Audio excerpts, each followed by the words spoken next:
Hello beautiful people, my name is Mastani and today I wanted to tell you about a simple practice which has totally changed the way I plan my work, I do my work and the result of my work. So today I'm going to give you a masterclass on this concept called deep work.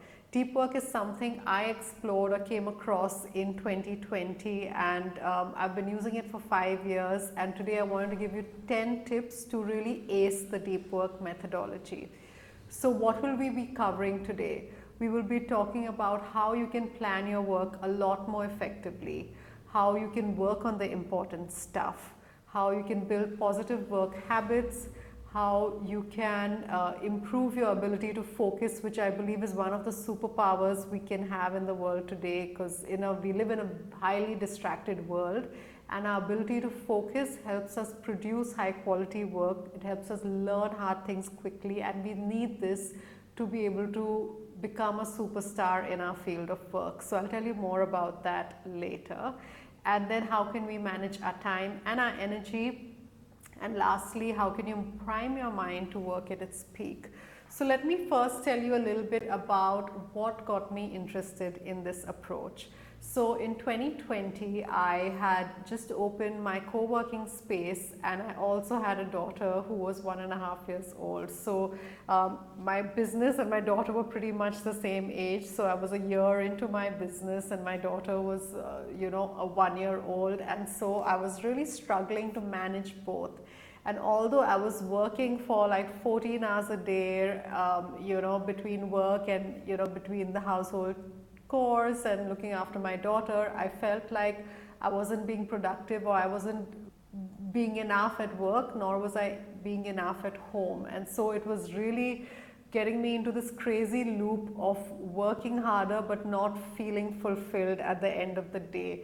And finally, just before COVID came, I was exhausted, I was tired, I was depleted, and I was unhappy. And so I planned to go to this conference in Bali, which was a co-working conference.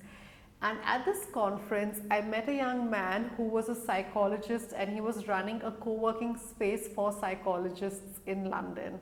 And as I was talking to him, he told me about this practice that they do at their co-working space every week, which has really helped them bring more mindfulness and work a lot more smarter. And so he introduced me to this concept of deep work. And what I thought is, if a psychologist is doing this in his co-working space, this must be something worth looking into. And deep work is what I want to tell you a little more about today. So what is deep work? Deep work is basically our ability to focus or to concentrate in a distraction-free space for a long length of time. So what the science shows, what productivity science shows, is that for our brain to use its maximum capabilities, to work at its peak, it needs to focus on one thing for more than 25 minutes. And if you think about it, in the way we work today, we are rarely able to focus on anything for more than 10 minutes. We have our phones always distracting us. We have co-workers, calls, messages, meetings, all of that coming in. And so most of the time we work in a shallow, on a shallow way of working. So we're not really using our mental capabilities to the maximum. And because of that, we are basically in an 8-hour workday, we are only getting 3.5 hours of productive work done. And so I have been using these practices for the past 5 years, and I have seen how it's not only helping me get my work done, but it is helping me get it done in a higher quality and in a shorter span of time. And so today I wanted to really share what I have learned, and I also wanted to give you some tips. Having done this process over the last 5 years, there were certain tips that I wanted to share with you. So try them out and let me know how you fare with them. Okay, so I want you to think about, when was the last time you really focused on something for a good chunk of time? When was the last time you spent at least 45 minutes focusing on something without any distractions? Can you remember a time like that? So for me, when I really thought about this question, the last time I focused like that was in university when I was cramming before my exams, and I had this amazing ability to study like a few months' work in 2 days under the stress, and I was amazed at just how focused I was and how much through that level of focus I could retain in my brain. Just 2-3 days before, when the stress strikes in, I was able to learn like 4-5 months worth of lectures, and that is the capacity of your brain when it is used to the maximum capability. So I don't know when was the last time that you have focused, but what research shows is that deep thinking and working for focused things for a long period have become things of the past. But why are they super important? Let me share with you.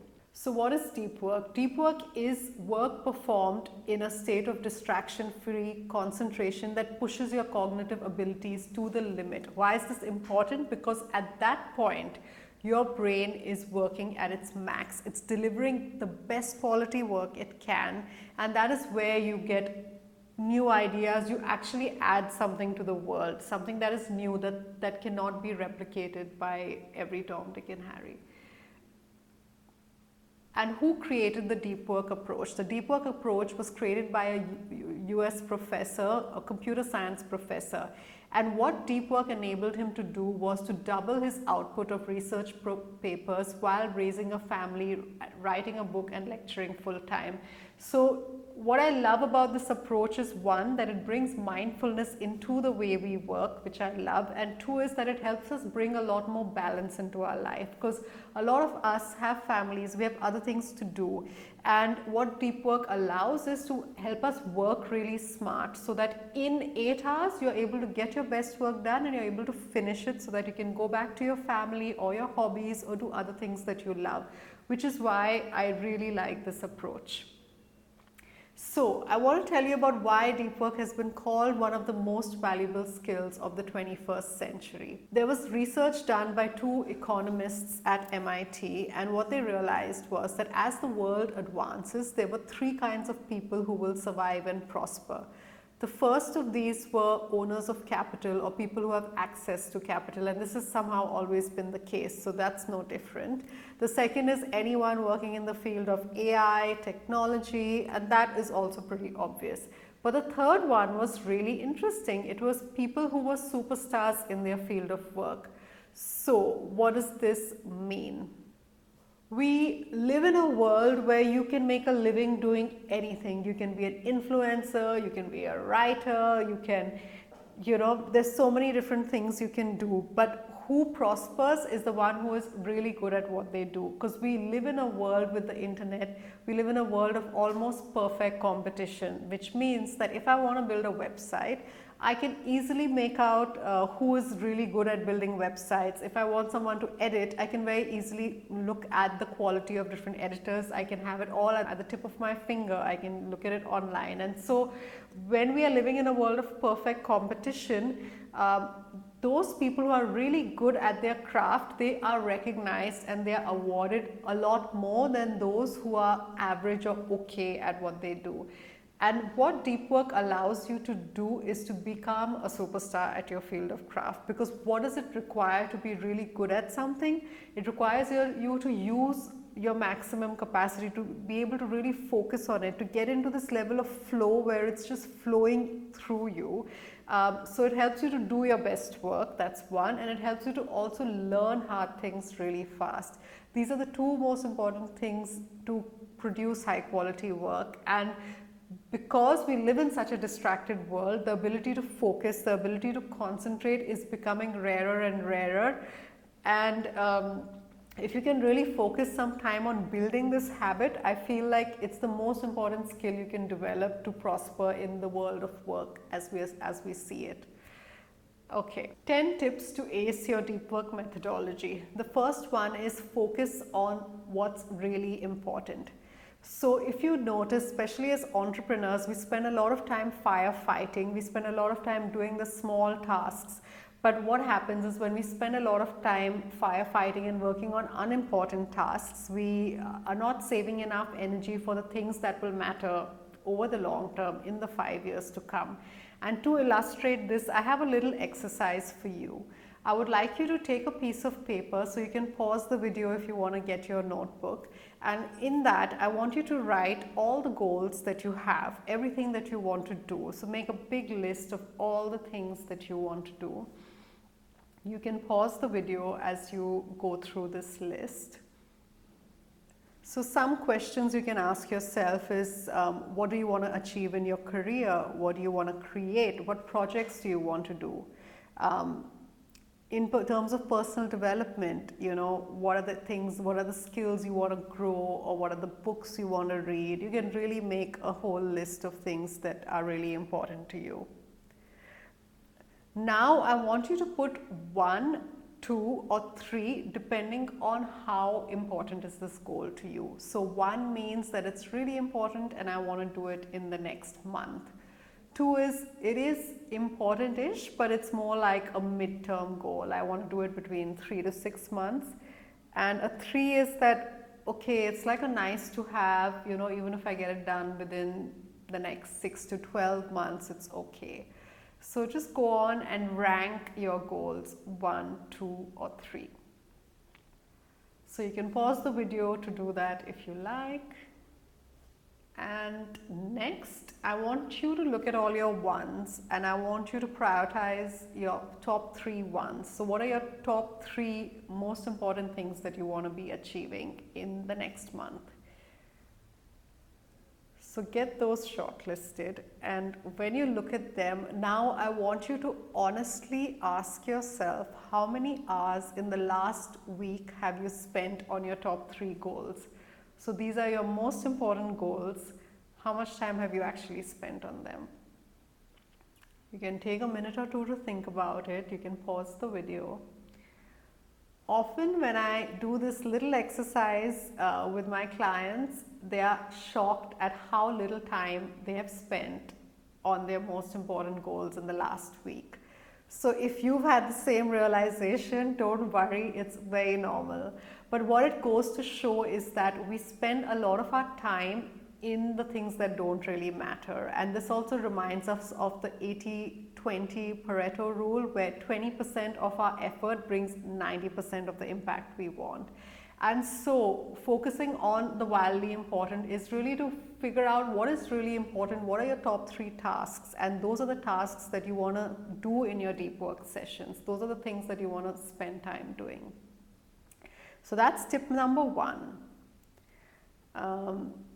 Focus on the wildly important. What's our tip number 2? Tip number 2 is to divide your work into deep and shallow work. So deep work is the kind of work that requires you to think a lot, requires you to use all your mental capabilities. And shallow work is the kind of stuff that is not, doesn't require too much effort, like emails in your, processing emails in your inbox, meetings, process updates, that kind of thing, responding to Slack. But deep work is, writing a strategy, programming, doing a launch plan, preparing for an upcoming presentation, researching information. These are all things, these are big pieces of work which can have a big impact in society, and they take a lot of brain power. So I just want you to ask yourself, like, how much time do you spend on the shallow type of work and how much time do you spend on the deep kind of work? And it could be very different for different people, and there could be certain roles where you need to do a lot of shallow work, especially for project managers. When their work involves a lot of meetings, they have to do a lot of shallow work, but it's about understanding what's the right balance for you, because even as a project manager, they need to spend some thinking time as to how to improve the processes, how to make those processes go faster. They need to set aside time for that. So I really want you to think about this question. In a typical day, how much time do you spend on deep versus shallow work? Really think about it, because many entrepreneurs that I see, including myself, get very sucked into the shallow work.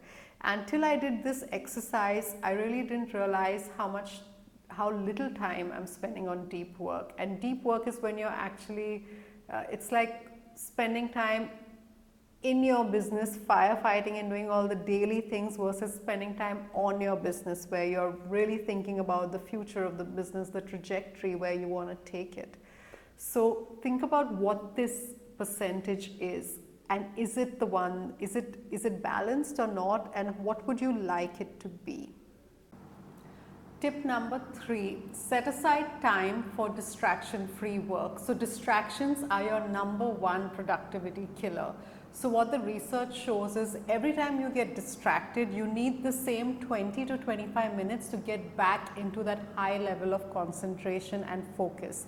And even if you just check a message on your phone, what the research shows is that there is still a part of your brain that is processing whatever was written on that message, and so your brain can't fully focus on the task at hand. So if you want to increase your focus by 10 times, make sure that when you're doing your deep work, you have no distractions. Your phone is switched off or on silent, your notifications on your laptop are removed, and you also only open the tabs that are necessary for the work you're doing, so that you don't land up, going on random websites and going down rabbit holes. Okay. Let's go to tip number 4. So tip number 4 is to time block and monotask. So we think as humans we are good at multitasking, but what we are actually good at is multi-switching. We can switch from task A to task B, but although we can switch our attention, there's still a percentage of our brain processing whatever happened in task A. So we're not great multitaskers, we're great multi-switchers. And why this is a problem? Because when we shift from task A to B, there's still a percentage of our brain processing whatever happened in task A. So this is called attention residue. And because of that, it still takes the same 20 to 25 minutes to focus. So earlier I used to love to do 2 things at a time. So because I like to add variety to my work. So I would try to do 2 things at the same time. And then when I realized this, I realized that yeah, it's true, I'm not really able to focus and fully give everything to one project. And I tell you, when you do this, when you practice this for 45 to 50 or even an hour focusing on one task, you'll be amazed at how many better ideas you get, what insights you get. It's like all this gets activated once you reach into that level of deep focus and flow. So it's worth it. Let me share something with you. So this chart really helps us understand. So on the left hand side, you have how most people work. So they get up in the morning, they might check their email, then they'll go to some meetings, then they'll start working on that important client proposal, they'll get bored, they'll go to social media, they'll check some email, more meetings, then they'll have a little bit of time on the client proposal, which they will vary it up with some time on social media, and so on and so forth. So as you can see, they are like that one piece of client proposal has been done in 7 to 8 chunks of time. Now if you think about it, every time it's taken the person 20 minutes to get back into a state of focus. So how much effort, most of the effort has probably been put at the end of the day when the brain was already quite tired. So instead, if you time blocked it, if you spend the first 3 hours of your day when your mind is the most fresh on the important task at hand, you get it done by 11 o'clock, you have a whole hour for your emails, and then you have some time for your social media, lunch, meetings, and you finish early, and you also have time to prep for tomorrow. So I know that this is not always possible, but the thing is that even if you can plan to do deep work once a week for 3 hours, it helps you get further along faster. And as a team, what we've done is that we have actually a deep work calendar where each person from the team says when in the day they are going to be doing focused work, so that everyone else knows that that is the time they cannot be disturbed. And in that way, we actually help each other do our best work. So if everyone in the team understands these principles, they can support each other by aligning meetings at a certain time, and knowing when they can and when they can't disturb a colleague. Okay, Let's go to tip number 5. So it says bravery is for the bold. So whatever's most challenging, the hardest, you should always do that early on in your deep work sprint. So do that as the first task, and make sure when you're doing that your energy and your mind is fresh. So for me, early morning works best for deep work because that's when my mind is fresh. For some people, they work well at night, so then maybe you plan your deep work sessions in the night. Okay, and then this is an important one, to set up quotes. So this is about having your environment in a way that it supports your work. So, pick a spot where you won't be disturbed. Sometimes people like to have a clean table before they work. So do that. Have things like your water, nuts, anything that you might need just around you, so that when you go into that state of focus, you don't need to rush to the bathroom or go get water or any of that, and you can really just sit in one place for that full hour and focus. You could also pick a cafe or co-working space if a spot, if home is too loud or noisy for you. Definitely check out Home Tree.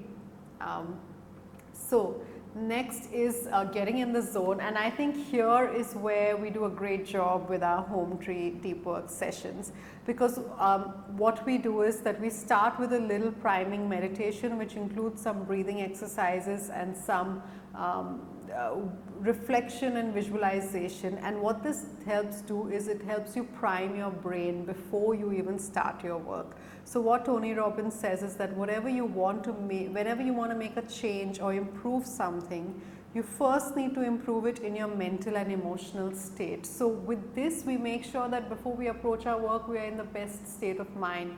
If we've had an argument in the morning or something stressful happened, we're still carrying that energy into our work. So we need to find a way to shake it off or to refocus before we get into our work. And I would recommend the Tony Robbins priming meditation. It is really good for you to just refresh your brain and get it really ready to be able to focus. So tip number 8 is to make deep work a habit. So like anything we do, deep work gets better if it is done regularly, and the more you do it, the better you get at it. And one way that I have found really helpful is by doing it with my team or having a peer group. I've realized that when we have a few people doing it together, there is accountability and we are less likely to check our phones or get distracted or do anything. So I have found it to be way more effective when I do it alongside people. You can even do deep work sessions online. And if you want to try it out, every Wednesday we will be having deep work sessions at Home Tree, so you can come and work with us and experience it for yourself. Finally, it's good to prioritize downtime. So we need to take good breaks so that our brain can get refreshed. So many performance gurus and executive gurus like even Robin Sharma talk about how even athletes, when they have an equal amount of time to train and an equal amount of time to rest, because your brain needs to rest and recuperate so that it can be fresh and give its best the next day. So one of the things I love about the deep work methodology is it allows us to be a lot more smarter with our time so that we can bring more balance in and we can also have downtime. Finally, the last tip is to plan and structure your deep work session. So over the last few years, I have tried a few different approaches, and this is the one which has worked for me. So we start our deep work session with 10 minutes of setting intentions, just figuring out what are we going to work on in the different sprints. So we usually have tried to do 2 sprints at a time. First we had started with 1 sprint, but we felt it was quite short, so 2 sprints have been good for us, but we break it up. So this is how it goes.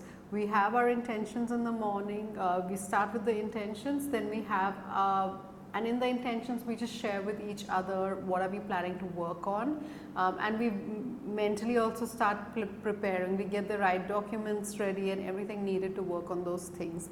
Then we do a priming exercise, which is like the Tony Robbins morning priming exercise. We all do that, and then we go into our first sprint, which is sometimes 45 minutes, 50 minutes, maybe even an hour.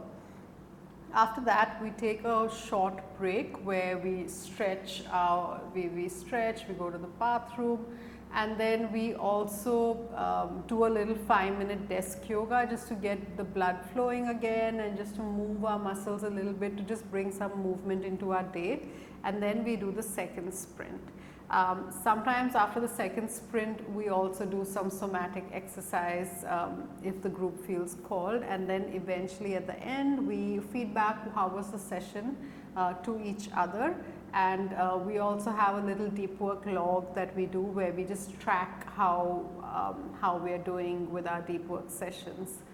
So before you start your sprint, yes, decide how many sprints you will be doing and pick one task that you'll be focusing on during each sprint. Have all the information that you need necessary, all the tabs open so that you don't go surfing in down rabbit holes. And also think about how you want to measure the success of the sessions, maybe how many pages read, lines coded, words written. It's just good to have some benchmarks for yourself so that as you progress, you can see how well you're doing. So how do we help you master the deep work skill?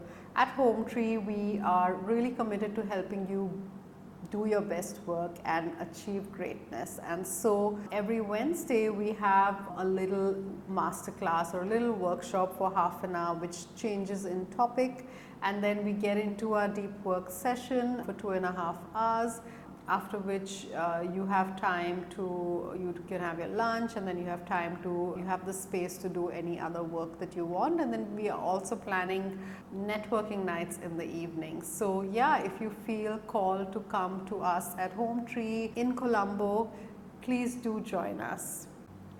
So there you have it, 10 tips to improve the way you work through the deep work methodology. I hope you enjoyed this video. I would love to hear from you when you try the approach, what have been your findings, and if you have some great productivity tips, please send them in the comments. Thank you for your time today.